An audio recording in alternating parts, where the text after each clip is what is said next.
우리가 더욱더 하나님을 바라보고 예배자로 세워진다고 하는 게 고맙기 그지없습니다. 한데 저는 그저 여러분들이 자리를 채우는 군중으로 지나기를 원치 아니하고요.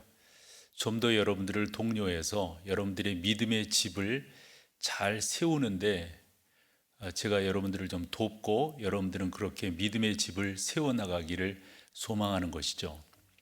지난 주일에도 우리가 믿음의 집을 세우기 위해서 어떠한 것들이 필요한가 그 6가지를 말씀드렸는데 그 중 한 가지를 오늘 주제로 살펴보려고 그럽니다.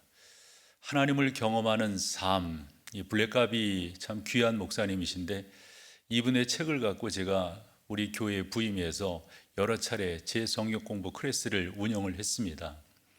이분도 그런 말을 해요. 우리가 신앙생활을 하는 데 있어서 하나님의 말씀을 받는 것이 무엇보다도 중요하다.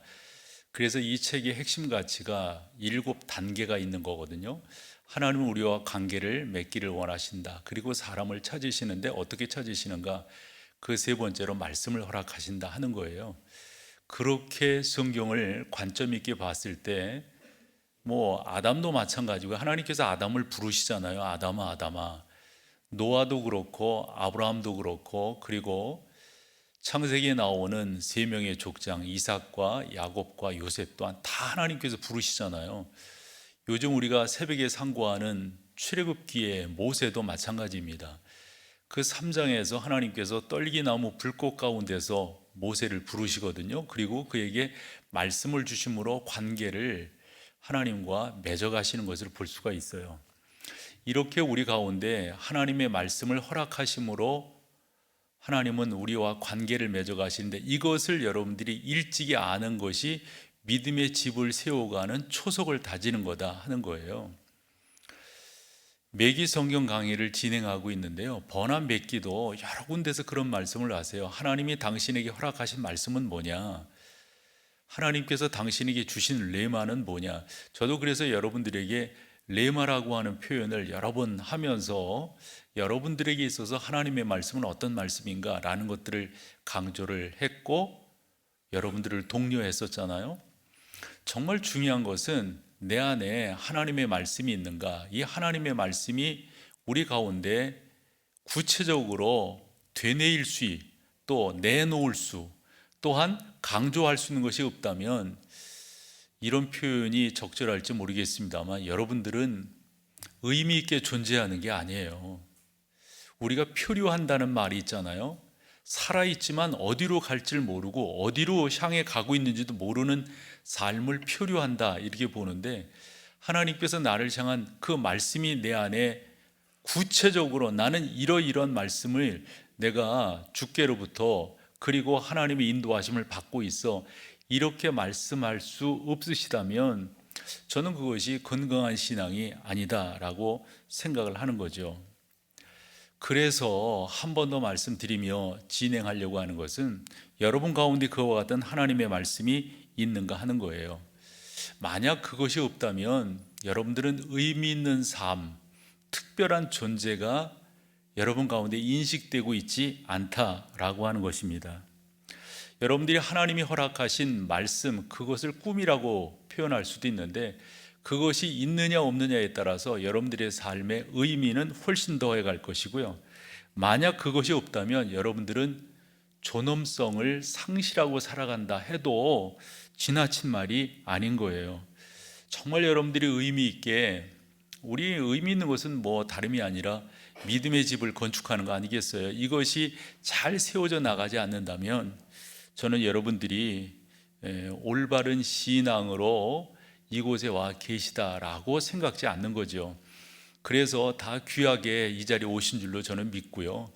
또 여러분들의 담임 목사로서 여러분들을 독려해서 믿음의 사람들로 믿음의 집을 지어 나가는 것이 무엇보다도 저는 상당히 의미가 있는 일이다 생각해서 오늘도 이와 같은 말씀을 나눠보려고 그럽니다. 그런데 중요한 것은 나를 향하신 하나님의 계획, 하나님의 꿈, 이것을 좀 더 구체적으로 이야기한다면 하나님이 나에게 허락하신 말씀을 어떻게 발견할 수가 있느냐 하는 겁니다. 어떻게 발견할 수가 있을까요? 지금도 하나님 우리 가운데 말씀하고 계시는 거거든요. 그걸 어떻게 발견할 수가 있을까요? 그 발견할 수 있는 그 나름대로의 정리된 생각들을 여러분과 좀 나누려고 하는데 한 5가지 정도를 증거할 수 있을 것 같아요. 주보 5페이지 설교 노트를 참고하시면서 함께 말씀을 나누면은 훨씬 더 도움이 되리라고 보는데, 먼저 첫 번째, 저희 이게 상당히 중요하다고 봤거든요. 그래서 성경을 먼저 읽고 요약된 주제를 말씀을 드려볼게요. 로마서 12장 1절과 2절입니다. 같이 한번 찾으셨으면 앞에 나오는 걸로 같이 읽어보죠. 시작. 그러므로 형제들아, 내가 하나님의 모든 자비하심으로 너희를 권하노니 너희 몸을 하나님이 기뻐하시는 거룩한 산 제물로 드리라. 이는 너희가 드릴 영적 예배니라. 2절요. 너희는 이 세대를 본받지 말고 오직 마음을 새롭게 함으로 변화를 받아 하나님의 선하시고 기뻐하시고 온전하신 뜻이 무엇인지. 그렇잖아요. 근데 1절에서 중요한 단어를 하나 발견할 수가 있어요. 여기에서 보면은 거룩한 산 제물로 여러분들을 어떻게 하라고요? 드려라 하는 거예요. 요 드린다라고 하는 요것이 하나님께서 나에게 해주시는 말씀을 내가 깨닫고 발견하게 되는 첫 발걸음이다. 저는 이렇게 생각하는 거죠. 그래서 다르게 요 말을 정리해서 말씀을 드려본다면, 먼저 여러분들이 하나님 앞에 드리는 것, 즉 헌신이 필요해요. 헌신. 지난 시간에도 말씀드릴 때 하나님 앞에서 우리가 건강한 믿음의 집을 지어가는데 필요한 요소가 있다면 6가지 요소가 있는데, 그 중에 저 이거 강조했거든요. 다른 무엇보다도 여러분들의 결단이 있어야 된다. 나 이렇게 살 거예요. 하나님, 저 이렇게 저 주님 바라보며 나아갈게요. 주님, 저 이와 같은 삶의 모습으로 헌신할게요. 이것이 여러분 가운데 분명하면 분명할수록, 도드라지면 도드라질수록 여러분들은 하나님과의 관계에서 승리하는 삶을 살게 되는 거죠. 만약 그렇지 않다면, 그냥 그렇게 살아간다면 여러분, 어떻게 우리가 주의 은혜를 깨달을 수가 있을까요? 그런데 이런 내용들을 사실 우리가 쉽게 깨달을 수 있는 게 아니어서 사도 바울이 그 다음 절에서 2절이죠. 뭐라고 말하는가? 그것도 한번 보여줘 보세요. 여기서 중요한 말은 이거거든요. 하나님의 선하시고 기뻐하시고 온전하신 뜻이 무엇인지 분별해야 된다는 거예요. 그래서 중요한 것은 하나님의 선하신 것이 뭔가, 기뻐하시는 것이 뭔가, 온전하신 것이 뭔가. 근데 이 세 단어 중 저는 온전하신 이 단어에 좀 더 집중해 보고 싶은데요. 이 온전하다고 하는 이 말, 여러분들에게 딱 맞는 거예요. 그러니까 이렇게 의역을 하면 되리라고 봐요. 내가 기뻐하면서 감사하면서 나의 역량을 발휘해서 하나님 앞에 헌신할 수 있는 게 뭔가, 이거예요. 남의 것 가지고 헌신할 수는 없잖아요. 나에게 없는 것 가지고 헌신. 그리고 우리 하나님 그렇게 말씀하시는 분도 아니거든요. 중요한 것은 여러분의 것을 갖고 여러분들이 자발적으로 하나님 앞에 헌신할 수 있는 것, 드릴 수 있는 것, 이게 무엇보다도 중요한데, 그걸 성경은 한마디로 온전하다. 그래서 온전이라고 하는 이 단어가 앞뒤를 연결하면서 담고 있는 의미는 다름이 아니라 내가 할 수 있는 거예요. 내가 할 수 있는 거. 여러분, 하나님께서 여러분 각자에게 가장 어울리는 것, 여러분들이 가지고 있는 것으로 헌신하라고 말씀하시지 남의 것 갖다가 하라고 하시는 분이 아니시거든요. 그것을 여러분들이 기억하시는 게 무엇보다도 중요해요. 그런데 조금 더 우리가 이런 부분들을 어떻게 좀 더 적극적으로 발견할 수가 있는가? 아까 1절에서 드려라, 드리라 이 표현 봤잖아요. 그거 저는 너무너무 중요하다고 보고요. 그래서 여러분들이 결단하며 나아가시는데, 그러면 무엇을 하나님 앞에 드리고 무엇을 결단할 것인가? 하나님 앞에 드린다고 하는 건 우리의 것을 하나님 앞에 드린다라고 정리를 했으니까요. 그럼 무엇을 결단할 것인가? 그 2절 앞부분에 보면 이런 표현을 사도 바울이 쓰고 있는 것을 보게 됩니다. 너희는 이 세대를 본받지 말고예요. 이 세대를 본받지 말고. 이렇게 정리하면 어떨까요? 이 세대는 나름대로 일반적으로 우리가 살아가는 우리의 삶의 어떤 정황, 형편 이런 거라고 보면 나름대로 중요하다고 강조하는 가치들이 있죠. 이 세상 살면 이게 중요해.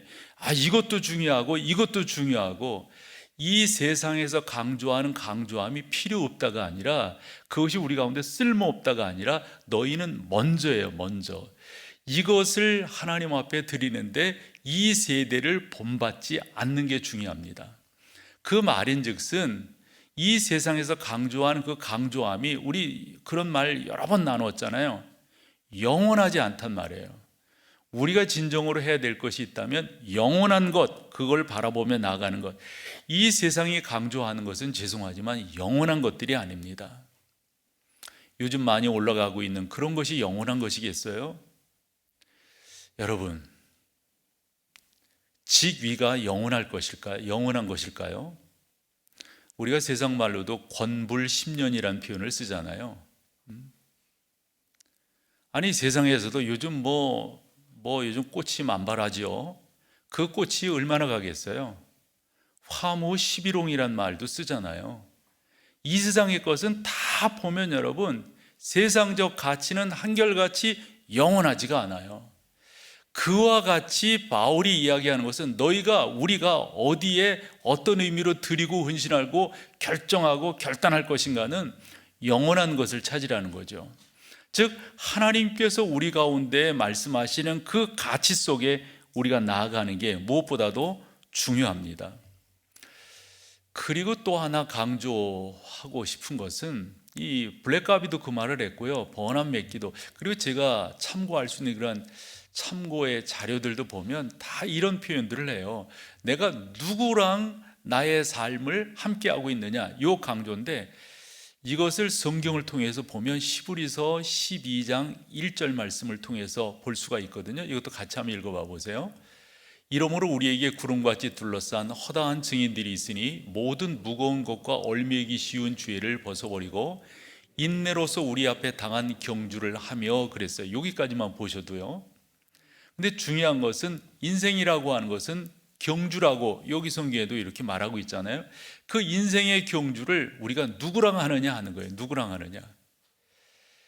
믿음의 사람들의 한결같은 교훈을 보면, 여러분들이 믿음의 집을 잘 지어나가기를 소망하신다면 좋아요. 헌신하셨고 결단하셨다고 본다면 누구랑 인생의 경주를 하는 게 중요하냐? 그건 다름이 아니죠, 여러분.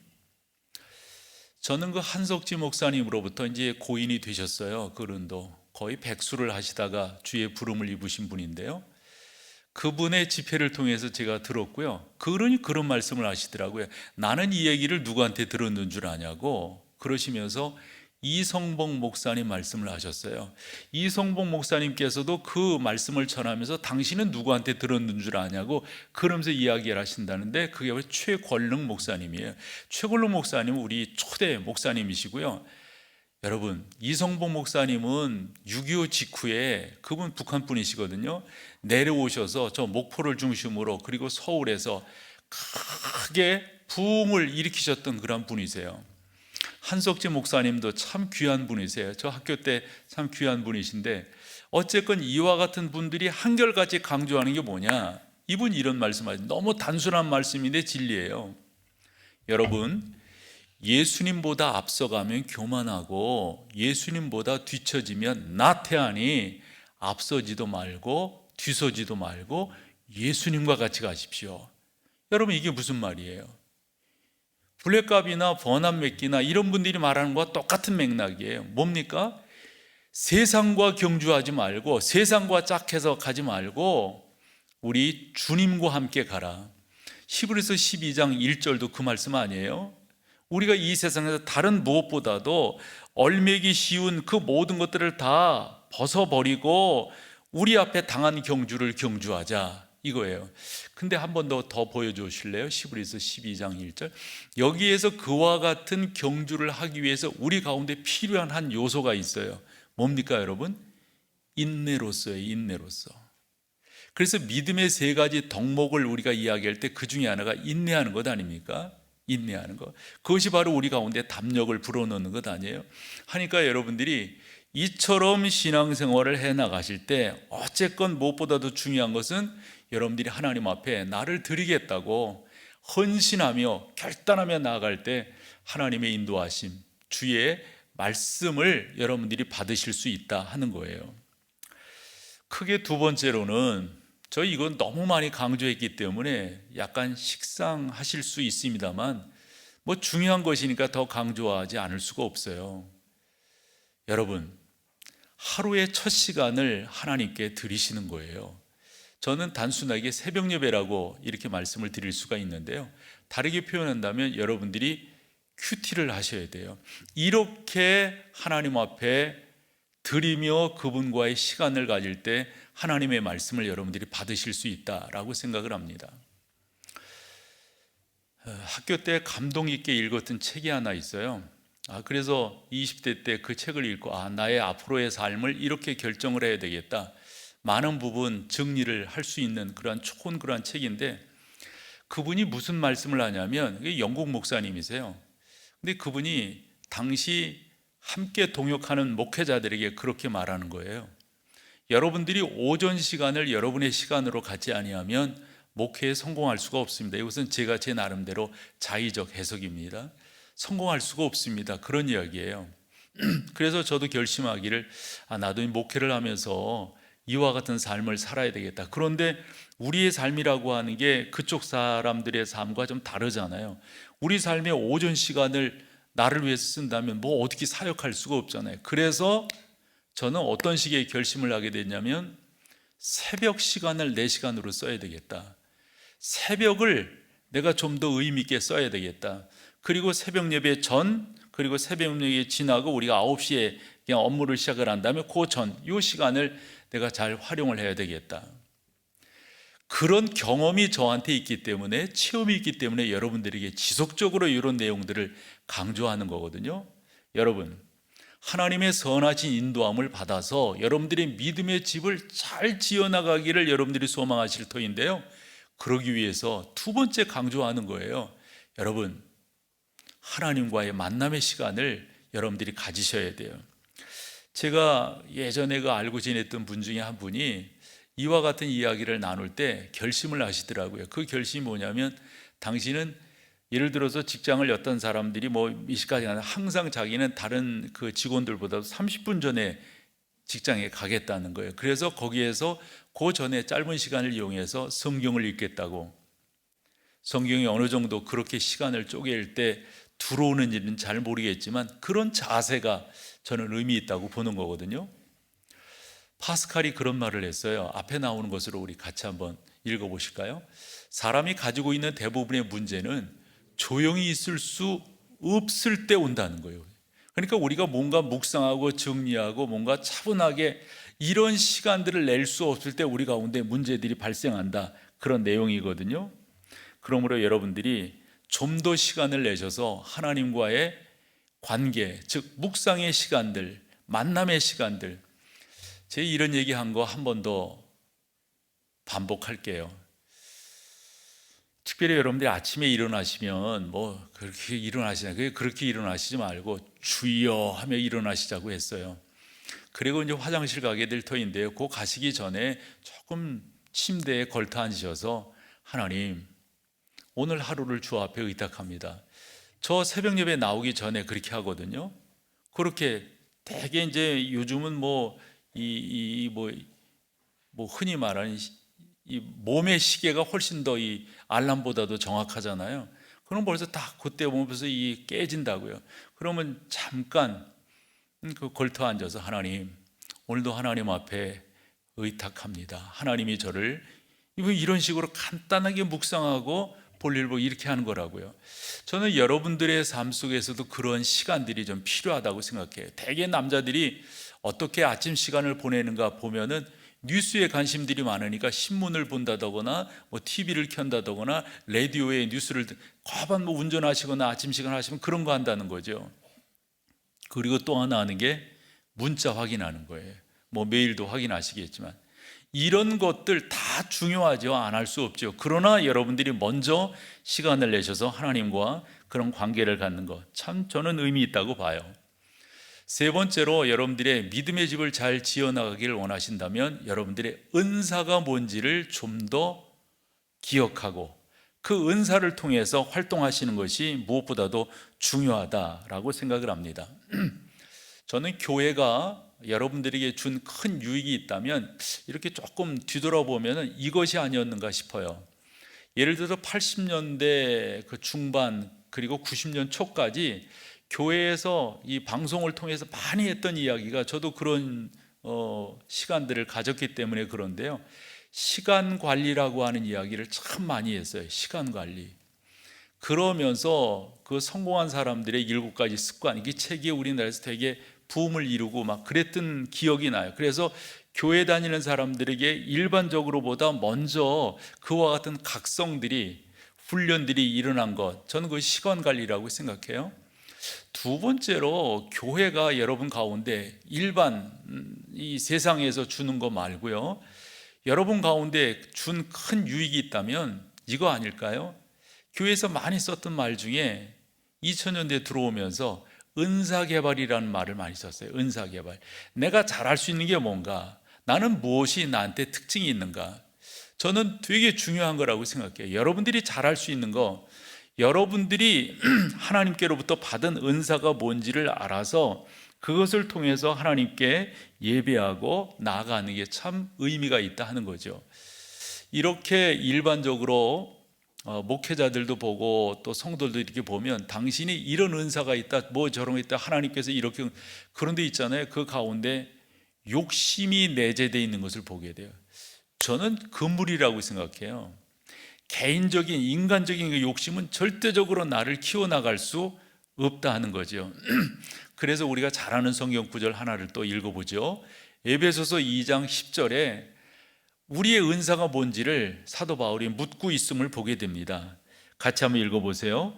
우리는 그가 만드신 바라 그리스도 예수 안에서 선한 일을 위하여 지으심을 받은 자니, 이 일은 하나님이 전에 예비하사 우리로 그 가운데서 행하게. 보시면 여기서 중요한 단어가 먼저 만드셨다라고 하는 저 말이거든요.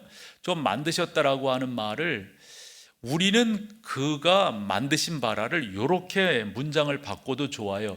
우리는 하나님의 작품입니다. 그러면 하나님이 나를 왜 만드셨다는 거예요? 그리스도 예수 안에서 선한 일을 위해서 지으셨다. 즉 나를 빚으셨다, 작품으로요. 그랬다는 거죠. 선한 일이라고 하는 건, 그러므로 여러분 각자는 다 하나님이 주신 은사가 있으세요. 그 은사를 여러분들이 잘 활용하며 나아가실 때 전능하신 하나님의 인도하심을 받으실 수 있다 하는 거죠. 요즘 제일 많이 하는 말이 AI라고 하는 말 아닐까요? 여러분, 뭐 AI를 통해서 뭐 이렇게 이 물건은 만들어졌습니다, 뭐 최고의 뭐로만, 뭐 이런 식의 선전 문구도 또 선전하는 것도 이렇게 보게 돼요. 죄송하지만 여러분들은 그와 같은 조립 라인에서 생산된 제품이 아니세요. 적어도 여러분들은 하나님께서 고유하게 여러분 한 분 한 분을 독특하게 만들으셨다고 하는 사실이죠. 그래서 여러분들에게 은사를 주셨어요. 근데 은사를 주신 목적이 뭐냐? 그의 선하심을 증거하기 위해서라는 거죠. 이런 분명함을 깨닫고 여러분들이 나아가실 때 하나님께서 크게 여러분들을 통하여 영광 거두시고 여러분들의 믿음의 집을 잘 지어나가게 되리라 믿어요. 이런 말씀도 종종 여러분 가운데 드리는데, 우리가 이 다음에 하나님 나라에 가면 하나님께서 우리에게 물으실 거라고, 너 어떻게 살다 왔니? 이거 저는 물으실 거라고 봐요. 그때 여러분들이 답이 있으셔야 되겠죠. 하나님께서 저에게 이렇게 묻지는 않으실 거예요. 너 목동지일교회 목사인 거 내가 다 아는데, 너를 그렇게 세웠는데 너 왜 옆에 교회 있잖아요, 옆에 교회 뭐 한사랑 교회라든가 지구촌 교회 목사처럼 너 하지 않았니? 이렇게 우리 하나님 묻지 않으실 거라고 저는 봐요. 그렇게 믿어요. 너는 너로서 살다 왔니? 예, 하나님, 그러므로 저는 이제까지 살면서 뭐 옆에 교회가 어떠니 뭐 그런 거 가지고 제가 흔들리거나 조금 더 그러지 않았더랬어요.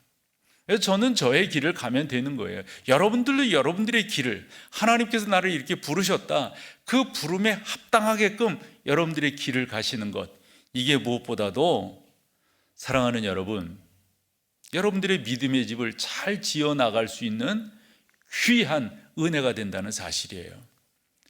비교하지 마시고요, 여러분들은 독특한 하나님의 작품이시니까 그대로 하나님 앞에 나아가시는 것이 의미가 있어요. 이 사실을 사도 베드로가 그의 성경 가운데 참 의미 있게 말씀을 해줬는데, 베드로전서 4장 10절이거든요. 이것도 같이 읽어보시죠. 각각 은사를 받은 대로 하나님의 여러 가지 은혜를 맡은 선한 청지기 같이 서로, 근데 여러분 여기에서 보십시오. 각각 은사를 받은 대로예요. 똑같지가 않아요. 여러분 한 분 한 분은 다 독특한 하나님의 작품으로서의 존재의 가치가 있는 거라고요. 근데요, 두 단어가 의미 있게 우리 가운데 보여져요. 하나는 은사라고 하는 말이고요, 또 하나는 은혜라고 하는 말이에요. 여러분, 은사라고 하는 것은 독특한 거예요. 여러분 한 분 한 분 다 근데 그것을 여러분들이 잘 활용해 나아갈 때 그것이 하나님의 은혜가 되는 거예요. 그래서 나의 나된 것은 하나님의 은혜로라, 이렇게 고백하게 되는 거잖아요. 이러한 단계로 여러분들이 나아가시면, 사랑하는 여러분, 여러분들은 크게 하나님의 복을 누리게 될 거예요.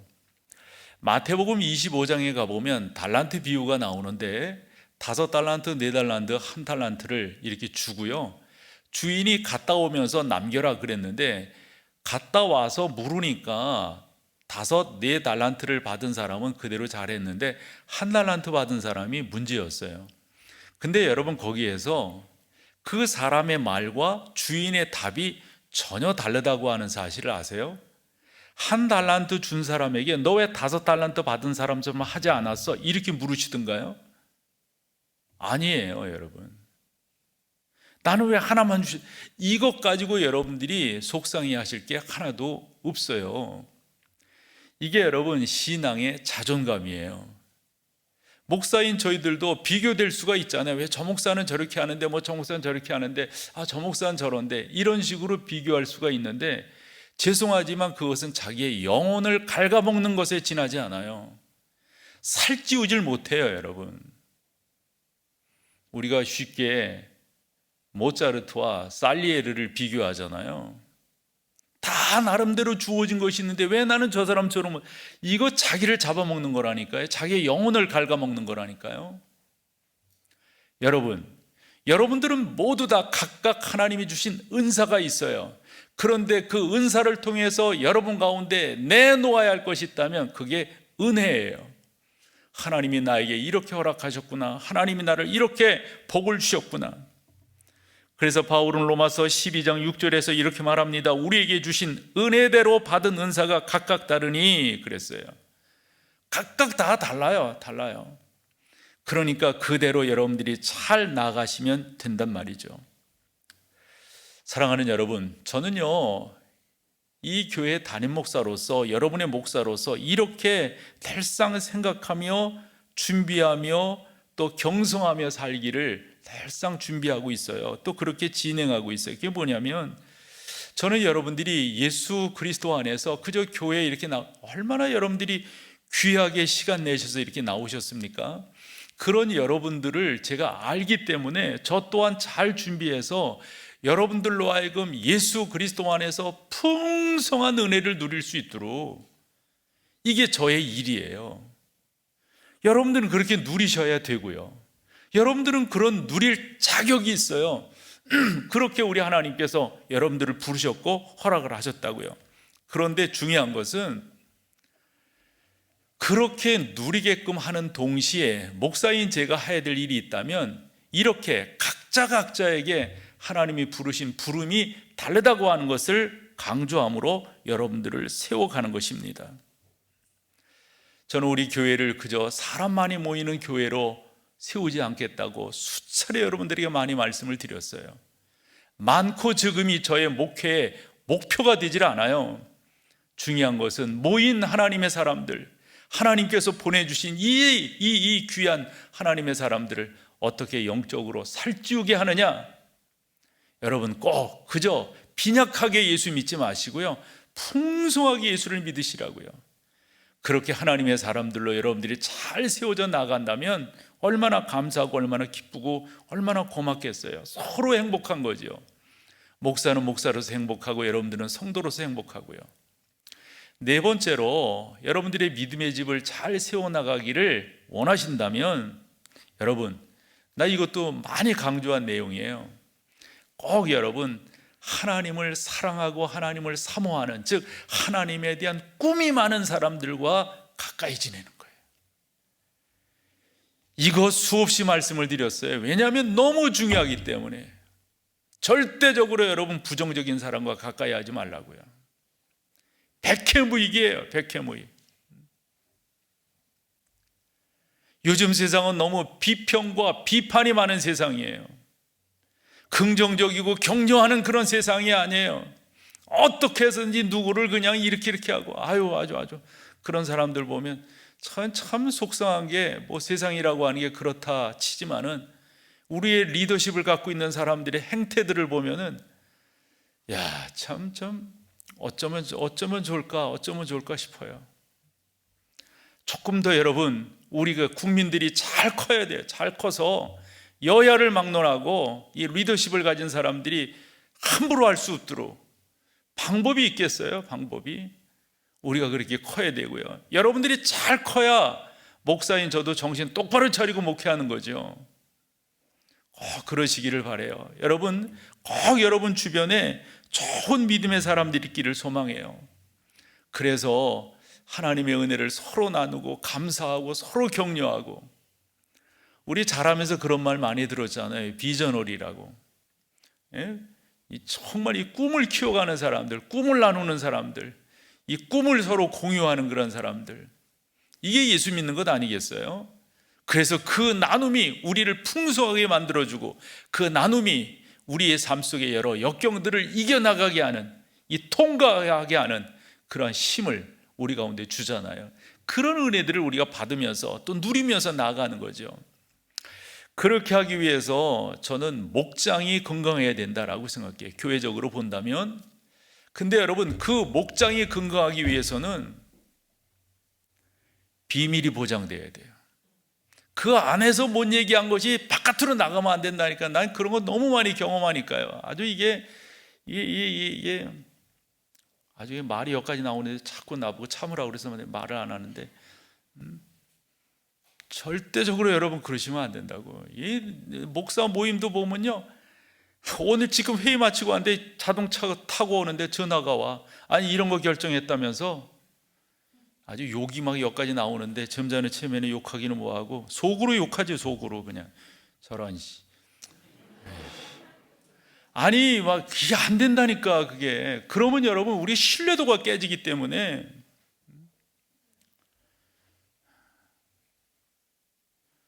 모르겠어요. 제가 여러분들과 20년 넘게 살았는데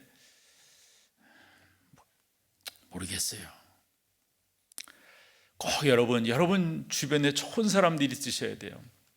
이 솔로몬은 참 많은 것들을 경험하고 그 풍성한 경험을 통해서 우리 가운데 내놓은 게 있잖아요. 그게 잠언이고 전도서고 그러거든요. 그 잠언에 보면 이 아굴의 잠언도 있지만 솔로몬의 잠언을 보면 참 귀한 말씀이 많아요. 그 중에 잠언 27장 17절 말씀이 의미가 있어서 이거 여러분들에게 많이 말씀을 드린 거예요. 철이 철을 날카롭게 하는 것 같이 사람이 그의 친구의 얼굴을 빛나게. 조금 성경 보여줘 보세요. 철이 철을 날카롭게 한다고 하는 것은, 이 철을 단련할 때 보면, 우리 어릴 때 보면 대장간에다 뻘겋게 달궜다가 물에다 넣어서 식혔다가 또 두들겼다가 또 했다가 이거 하잖아요. 그런 식으로 해야 철이 철다워진다는 거예요. 그 재련하는 그런 거잖아요. 그렇듯이 있잖아요. 어떤 친구랑 같이 있느냐에 따라서 그 친구의 얼굴이 빛나기도 하겠지만 반대될 수도 있잖아요. 어둡게 될 수도 있고 속상해할 수도 있고 말이에요. 사람은 관계 속에 살아가기 때문에 내 옆에 있는 사람이 또 알아서 하세요, 여러분들. 목사가 어떠니 맨날 뭐 그러시지 말고 누가 어떠니 이런 소리도 하시지 말고요. 다 여러분들이 딱 책임지시고 신앙생활에 꼭 승리하시기를 소망해요. 마지막 다섯 번째로, 이거 참 의미가 있어요. 여러분들이 있잖아요. 아까 목장 이야기도 했지만 여러분들이 하나님께서 주신 어떤 꿈이 있잖아요. 그것도 제 식으로 이야기하면 레마의 말씀이 있잖아요. 이런 부분들을 누구에겐가 말할 수 있어야 돼요. 말할 수 있는 대상이 있어야 되고요. 말할 수 있는 곳이 있어야 돼요. 그게 왜 그런가는 조금 이따가 말씀을 드려볼게요. 저도 우리 교회에서 목회를 하면서 제가 받은 은혜들을 이렇게 조금씩 나눠요. 제가 뭐 그런 타입의 목사는 아닌데 그럼에도 불구하고 저에게 남다른 그러한 은혜들이 있어서 그 중에 하나가 저는 찬송가 27장 의미 있게 여러분들에게 말씀을 드려요. 그리고 혹시 신방을 가거나 그러면 그 댁에 의미가 좀 더 주어질 때 제가 이 찬송을 하곤 하거든요. 그 찬송을 할 때는 내가 이 찬송이 그때 저에게 이렇게 은혜가 되었었어요 그러면서 한다고요. 근데 교육전사 할 때인데 그때는 뭐 이렇게 자취하고 막 그러니까 뭐 아침을 제대로 먹고 뭐 그러겠어요. 뭐 굶는 것이 그러면 제가 제 그 이 체격에 여러분 70kg가 안 나갔다면 어떻게 되겠어요? 그러니까 뭐 말릴 대로 바짝 말라 있고 아침 못 먹고 그러니까 휑 하고 막 그런데 교회는 나가야 되고 그래서 그날도 뭐 어디 아침 먹을 그럴 때도 없고 또 그런 여력도 안 되고 그래서 교회 가서 이렇게 앉아서 예배하기를 기다리고 있는데 아침 햇살이 이렇게 비치면서 찬송이 나오는 거예요. 그 찬송이 27장이에요. 이 27장은 이사야서 6장이 배경이 된 겁니다. 이사야가 하나님께서 눈을 여셔서 그 하늘의 궁전을 이렇게 보게 될 때 하나님의 보좌가 얼마나 영광스러운지 그 내용을 이사야서 6장에 표현하고 있어요. 그래서 천사들이 날며 창화하여 가로되 거룩하다 거룩하다 만군의 주 여호와여 이런다고요.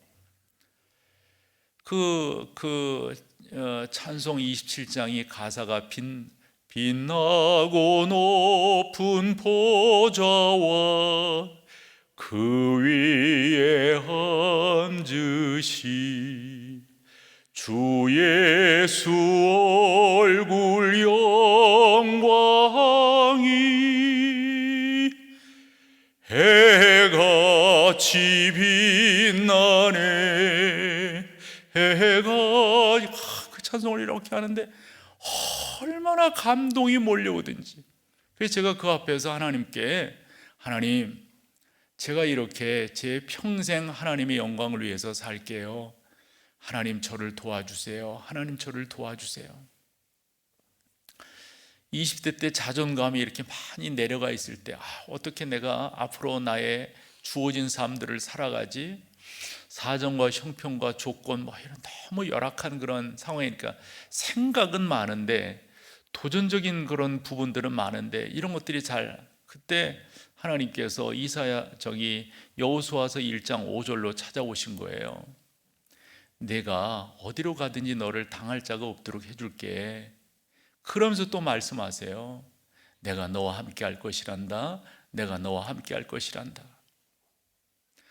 얼마나 그 말씀이 저한테 위로가 되고 격려가 되든지 하나님 저를 끝까지 지켜주세요. 하나님 저를 끝까지. 그게 20대 때예요. 그래서 저는 좀 감사한 게 하나가 있다면 일찍이 하나님 앞에 헌신하고 결심한 것들이 제 안에서 하나하나 이렇게 이루어져 가는 거예요. 근데 이런 말씀들을 여러분들이 누군가 나누는 거예요. 그럴 때 그것이 여러분 가운데 이루어지고 많아요. 제가 여기 노트에 준비한 것들이 많은데 한 번은 주님께서 저보고 그러시는 거예요. 내가 특별히 헌신해야 되겠다. 아니 하나님 저 헌신하고 있는데요. 특별히 헌신해야 되겠다. 내가 좀 더 무거운 짐을 져야 되겠다. 네, 하나님 저 무거워요. 지금도 무거워요. 근데 그 말씀이 왜 나한테 하시는지 내가 알겠더라고요. 그러면서 저에게 보여진 것이 기울어진 십자가였어요. 그래서 제가 늘 말하잖아요. 기울어진 십자가, 내가 그 십자가 좀 옳게 세우다가 나의 사역을 마무리해야 되겠다. 이런 생각을 갖고 제가 한다고 말씀을 드리잖아요. 그렇게 마음 먹고 나아갈 때 주께서 한 번 더 말씀하세요. 내가 내 양을 너에게 보내마. 그때도 그 있잖아요. 우리가 뭔 말을 하면 말을 한 그 상대방이 이해가 될 때가 있잖아요. 난 이렇게 이해가 됐어요. 아니, 나 같은 사람에게 뭘 하나님 당신의 양을 보내주시고 난 너무 부족한데. 그런데 이런 마음이 드는 거예요. 오죽하면 너한테 보내겠니? 오죽하면. 그러면서 보여주시는 게 양이 얼마나 충실한지 몰라요. 그러면서 여러분 20년 이 교회에서 목회하면서 제가 비전 제시를 했잖아요. 비전 제시를 그때마다 저는 흔한 말로 여러분 비전은 언제나 숫자랑 같이 간다고 저는 믿거든요. 그 숫자 제시를 할 때 그것이 20년 동안 안 이루어진 게 없어요. 뭐 안 믿는 여러분들에게 뭔 말을 하겠습니까만 이게 있잖아요. 이게 여러분 말하세요. 말할 수 있는 사람이 있는 것은 너무 감사한 일이에요. 너무 감사한 일이에요. 그렇게 여러분들이 하며 나아갈 때 왜 이런 말하는 것이 중요하냐면 시작할 수 있도록 해주고요, 기도의 동역자를 얻게 되고요, 또 하나 그렇게 말함으로 하나님의 말씀을 친히 여러분들이 체험하게 돼요. 체험하게 돼요. 내 것이 되고 나누지 아니하면 이것은 흔한 말로 헛것이 헛것. 사랑하는 여러분, 믿음은 바라는 것들의 실상이요 보이지 않는 것들의 증거라고 했어요. 여러분들이 그렇게 믿을 때, 여러분들이 그렇게 바라보고 나아갈 때 그것이 여러분들의 것이지 허상을 붙들면 안 돼요. 실상을 여러분들이 붙들으셔서 그것이 여러분 가운데 체험되셔야 된다고요. 그런 은혜로 승리하시는, 그래서 믿음의 집을 한 단계 한 단계 잘 세워가는 귀한 여러분 되시기를 축원합니다. 자리 일어나셔서 우리 마지막 찬양으로 주 앞에 나갑니다. 따스한 성령님 마음으로 보내 내 몸을 감싸며 주어지는 평안한 만족함을 느끼네. 사랑과 진리의